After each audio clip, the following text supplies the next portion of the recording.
Welcome to season 2 of the Fresh Flow podcast. Mitchell, right off the bat, just tell me, did you think we'd make it this far? No. That truth, honest truth right there. Thank you for being so candid. And this is why I think our guest decided to show up on season 2 instead of season 1. So you're saying that our guest didn't think we would make it this far either? You know, he's hedging his bets. He's a smart man. Smart guy. All right. Well, that's a perfect segue. Let's get going. I have the pleasure of welcoming my boss here today, and actually the guy who we should give a lot of credit for this podcast existing. So today we have with us Dr. Dan Berkowitz, the chair of anesthesiology here at UAB. Dan, welcome in, man. You know, considering the eminent folks that have been on your podcast previously, I feel pretty humbled to be here. So thank you for inviting me.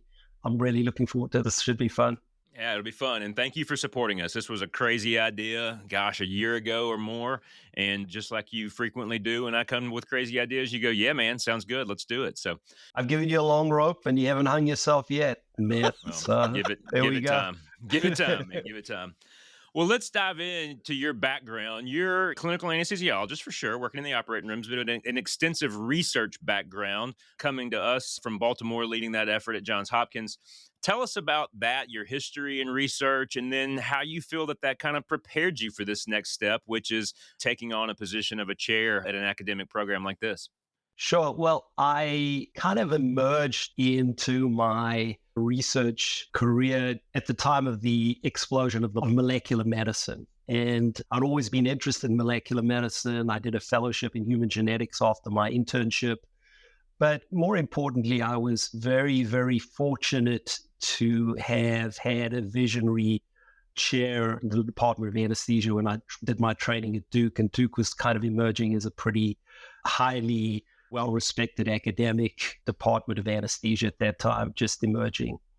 And Dr. Reeves, Jerry Reeves, at that time realized the importance of anesthesiology research training, true training, like other specialties. And he had sent some of his fellows, one of them was Dr. Deborah Schwinn, who subsequently became a chair and then ultimately went on to be a dean, to the lab of Dr. Berkowitz, who ultimately in 2014 won the Nobel Prize for G-protein coupled receptors.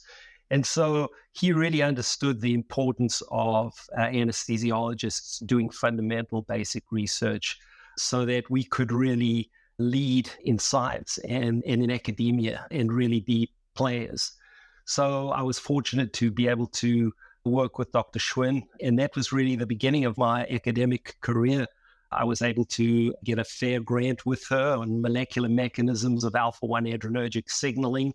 And ultimately, a lot of that work on adrenergic receptor subtypes led to the development of some very important drugs that all of us will use as we get older. One of them is Flomax, okay? Because understanding the... Unfortunately, we will be using it. Understanding the alpha-1 adrenergic receptor C subtype and targeting drugs to that was kind of the original fundamental work that we were actually doing in the lab. So when I went to Hopkins, I actually was a little bit of a mentorless for a while, and then I found myself associated with the Department of Biomedical Engineering with Art Shukas. Art actually was one of the folks who worked with Suga and Sagawa, defining the pressure volume loops. So, you know, the fundamental pressure volume loops that we know in the heart, that work was all done in Sagawa's lab. And Dr. Shukas was a venous biologist, and I came with some molecular skills. And so we were able to work together, and I was able to establish a vascular biology lab. And my focus in the vascular biology lab was really the role of nitric oxide and its role and dysregulation in disease processes, particularly vascular stiffness and aging, which is what I got my first RL1 grant on. And then we did work on atherogenesis, some pulmonary hypertension work. And then I actually did work with NASA, in which we worked on both understanding the molecular mechanisms of orthostatic intolerance in astronauts and also the endothelial dysfunction associated with radiation, with deep space radiation. So I was funded through NASA. And I probably not many people know that I actually had a project on board STS-107. STS-107 was the shuttle Columbia, was at the landing site. So we had a lab set up, we had rats on the shuttle. And unfortunately, we know what happened with STS-107. I was waiting in the stands for Columbia to land, and unfortunately, it fell apart, broke apart over Texas. And unfortunately, we had no data from that, but obviously it was much more of a disaster than that.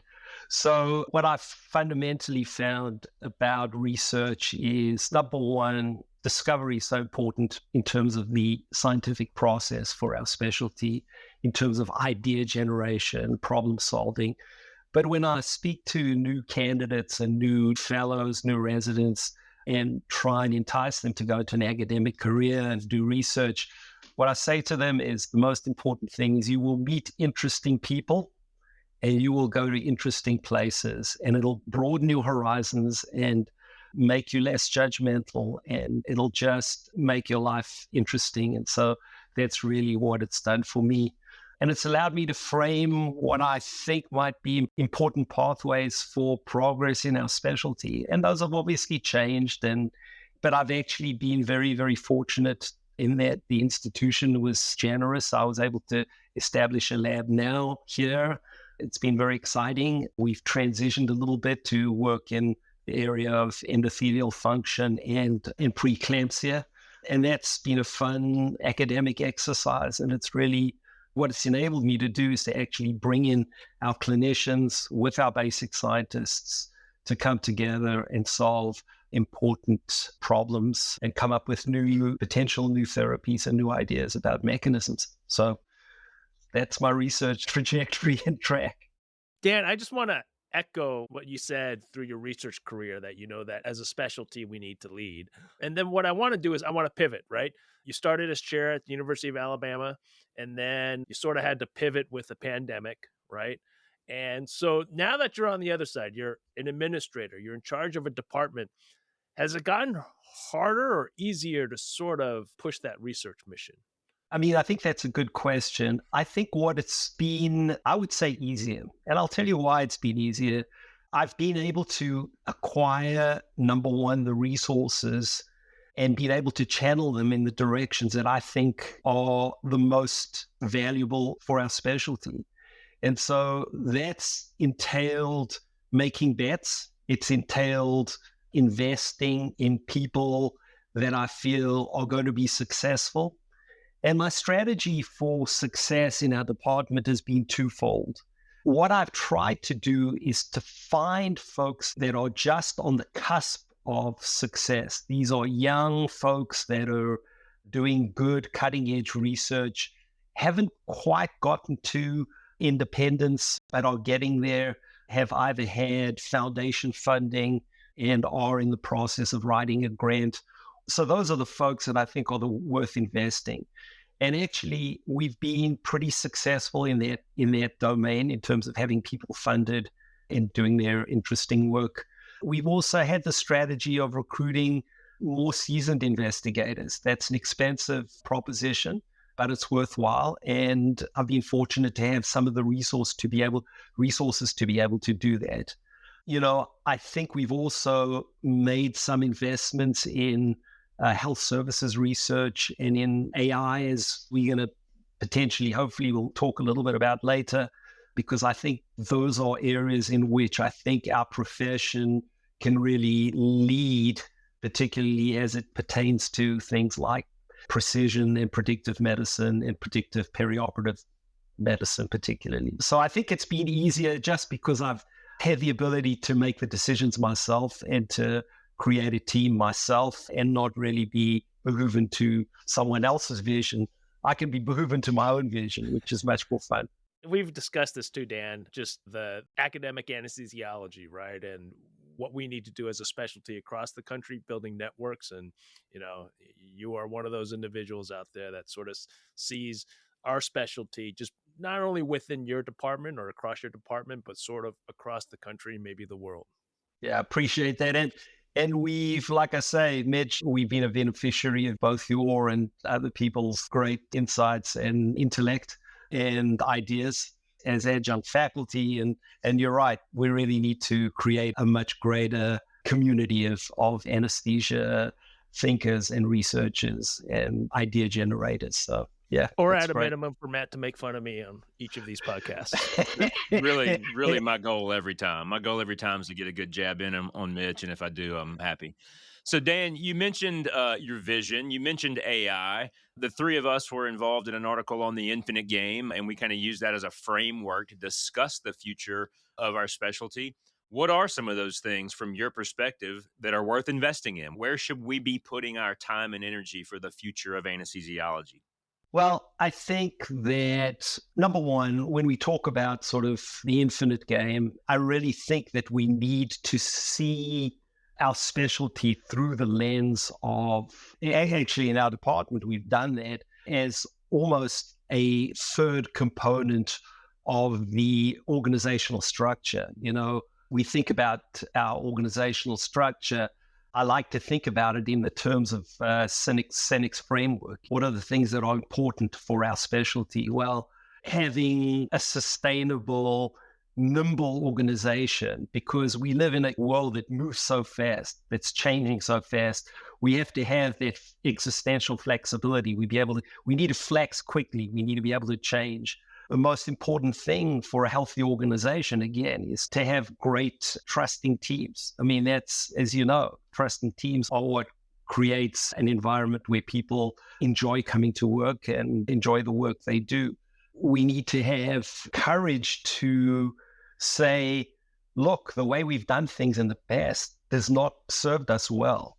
We can't fight with our CRNA colleagues. We need to create teams where everyone's contributions are valued in the same way.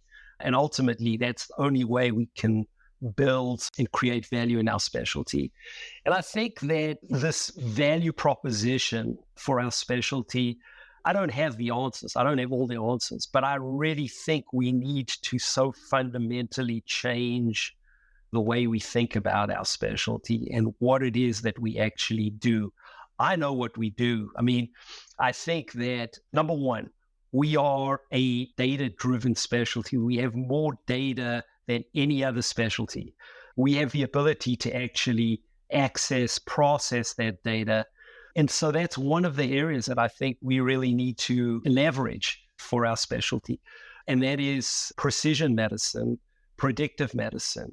I think what's important as well, and something that is important from the context of our specialty, is that we need to ensure that as we pivot and create value, we actually train our residents in these new technologies and these new techniques so that we're not trying to teach them the same things that they were learning, 30 years ago as the primary focus of our specialty, but that they understand our value in some of these new ideas. I'm just going to add, we've had an informal book group over the last couple of years. And the most recent one that you've thrown out at us is Thank You for Being Late by Thomas Friedman, right?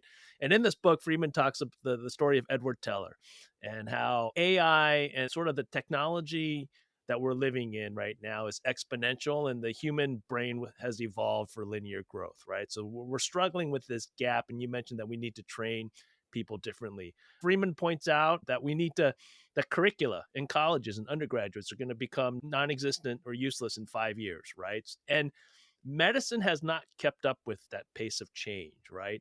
And so I fully agree with you. How do we pivot as academic anesthesiologists to ensure that our future anesthesiologists are able to compete, right? Because if we're going to compete on the dollar and the value proposition, I think ultimately in 10 years, we're not going to win.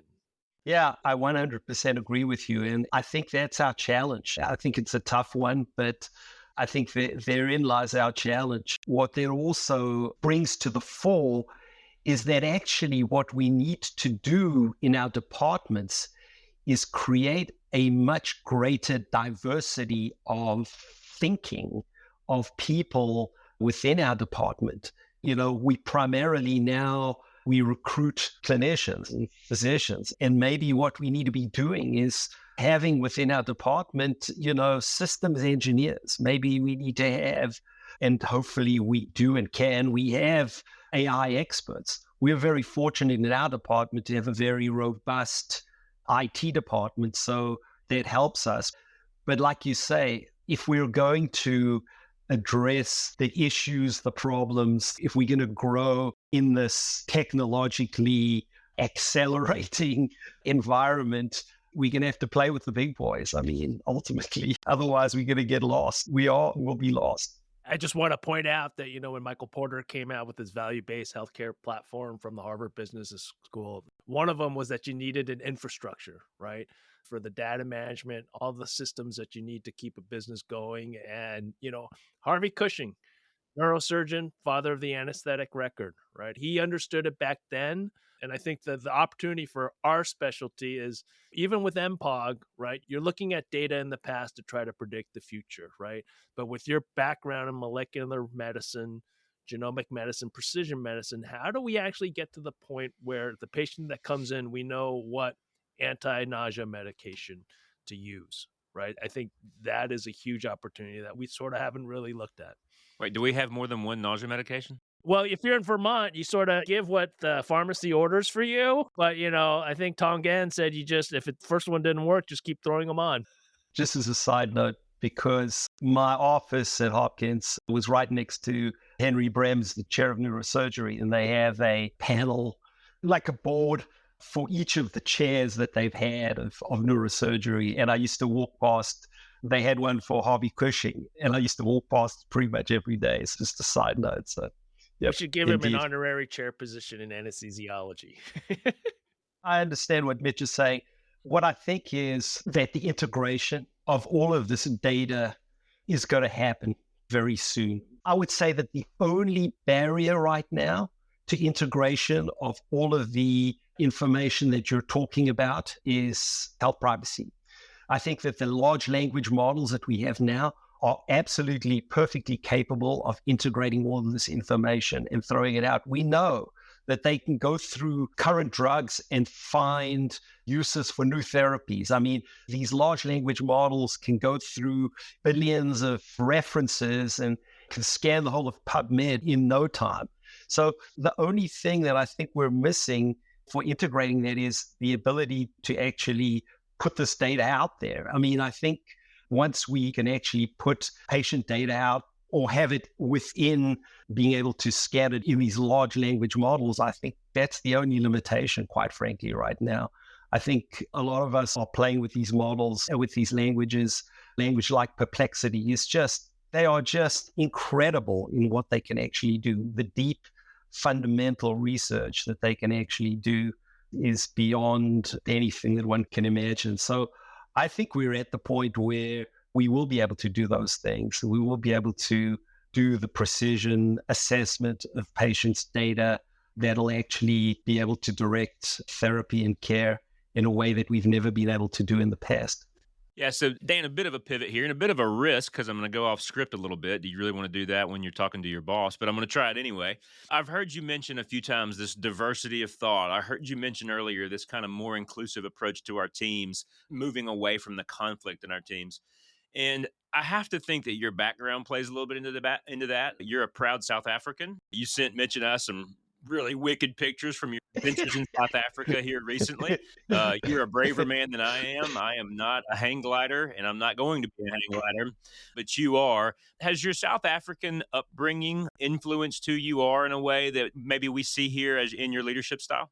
That's a really good question, actually, and I'm glad you asked it. What I'll say is this, that I grew up sort of a humble-ish guy in Johannesburg, and never in my wildest imagination would I have ever thought that I would have the opportunities that I have in my life now. And so I'm so grateful that I've been able to do the things that I've done and the opportunities that have been given to me. And I think there are certain characteristics of growing up in South Africa. South Africans, in some way, we were never told how to sell ourselves. We kind of just got on with doing what we had to do, which I think is helpful to some degree. I will tell you, I grew up in the height of apartheid in South Africa, and I think that influenced me a lot. I saw a lot of suffering and I saw a lot of injustice. And I think part of the reason I left is that I didn't want to continue to be a part of that injustice. And so I think that helps me to frame perhaps the love of diversity and inclusivity. And I don't know, but I hope that drives some of that. Again, I think most of it comes from the idea and from the feeling of tremendous gratitude that I've had opportunities that I really would never have even dreamt of as a kid growing up in South Africa. And so I think that sort of drives my enthusiasm, my optimism. And I think that it's the optimism that I really like and enjoy. And I enjoy in both you and Mitch, and that's why I think we get on so well. You finishing up, I believe, the first 5 years as chair. I could be wrong or a little bit off here. You're on to your second. Six, yeah. Six. Yeah. So you're on to your second fifth, right? Alex Macario at Stanford. He's now the president of the American Board of Anesthesiology. But, he's made a comment to me that if you're not doing something different every 5 years, you're doing something wrong, Mitch, right? So another 5 years or another 5 years after that, what's the legacy for Dr. Dan Berkowitz? I think about that a lot. I wanted to say that I think one of the advantages that I have as a chair is my trajectory to chair was never straightforward. And it wasn't like I had that in my sights from day one. I'm essentially an older chair. I became chair at 58, which is on the older side for becoming a chair. So, and also I have the advantage of at this point, not really having the chair as a stepping stone to the next thing. I don't really have the next thing. So this is my thing right now, which I think it's good because I don't have to kind of worry about being all that politically savvy, although I guess I do have to be politically savvy to some degree. So I think in terms of my legacy, I think the two important things that you, Mitch, have discussed this, and Matt sort of framed this pretty well for me. In fact, I think his wife came up with this. She did. Yeah. The two things are the infinite anesthesia, which is really the humanism and understanding how we can continue to sustain an organization, sustain the department using all of the Cynic principles. So that would be the infinite anesthesia, the IA. And then the AI, which is kind of the scientific future of our specialty, AI, and hopefully that component, having built a little bit of a data science group, having hopefully implemented some AI infrastructure within the department, and hopefully it infiltrating all of the different components, whether it's education, research, even operations, will be sort of hopefully the legacy for the department.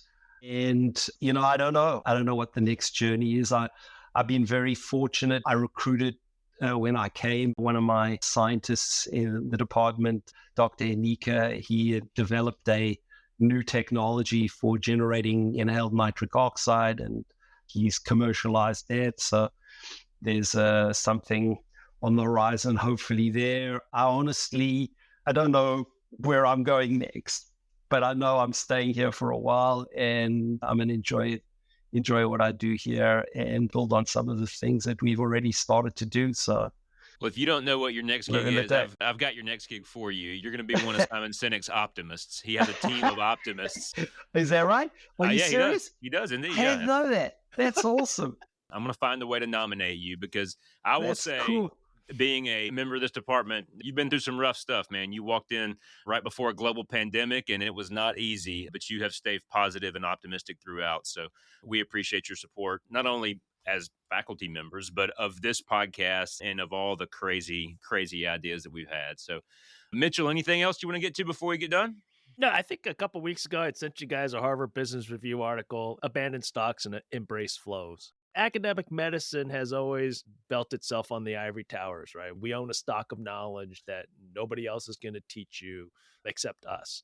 And, from a chair who's come from not small institutions, right? Duke, Johns Hopkins, it's nice to see an individual who believes that democratizing the information that we have as a specialty is actually going to take us to a higher realm. So kudos to you, Dr. Berkowitz. Thanks, Mitch. I really appreciate it. I enjoyed reading that, by the way. It's really Yeah, it was good. It was really great. It's really good. Probably at All 2 right. a.m. in the morning, right? He may have read it at 2 a.m. in the morning. There is one thing that I am doing at 2 a.m. in the morning, and that is REM sleep. So I am not a night owl like Dr. Berkowitz is. So, well, Dan, thank you. Thank you for doing this with us. Thank you for being here. Thank you for supporting us. And thank you for season 2 of Fresh Flow Podcast. This is going to be a blast. And we promise that we will do our best and not let you down. Guys, this was the best. I haven't had this much fun in a while, so it's awesome. Except, I guess, jumping off a mountain with a paragliding. I guess that was fun. But You're anyway. a wild man. You're a wild man. All right. See you guys. Thanks, guys. Appreciate you guys tuning in to this edition of the Fresh Flow Podcast. We'll catch you on the next one.